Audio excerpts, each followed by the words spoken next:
તમને જાણીને નવાઈ લાગશે, પરંતુ હકીકત છે કે ડાયાબિટીસના કારણે લોકોને પગ કે હાથ કપાવવાનો વારો આવે છે અને 60 થી 70% કેસમાં કૃત્રિમ પગ લગાવવા માટે આવતા લોકો ડાયાબિટીસના કારણે હાથ કે પગ કપાવતા હોવાનું સામે આવ્યું છે।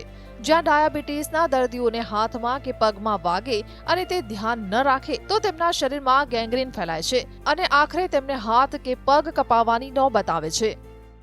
હમણાં જોયા મેં તેમાં ડાયાબિટીસ 70%, બીજું પગ કપાઈ ગયો એક્સિડન્ટમાં, અને ત્રીજું જન્મથી બી પગ નથી હોતો।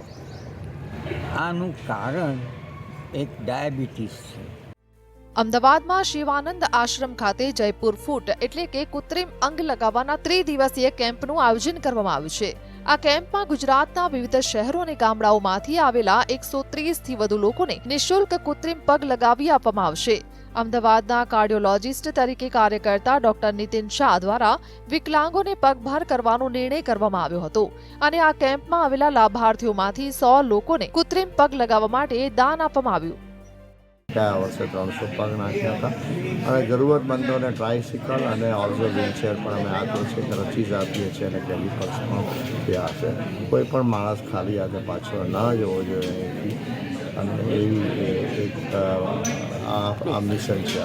એક કૃત્રિમ પગ લગાવવાનો ખર્ચ આશરે 7,500 જેટલો થતો હોય છે, જે ગરીબ વ્યક્તિને પરવડે તેમ નથી। ત્યારે નિઃશુલ્ક રીતે કૃત્રિમ પગ લગાવવાના આ કેમ્પથી દિવ્યાંગ વ્યક્તિને એક નવજીવન મળી રહ્યું છે।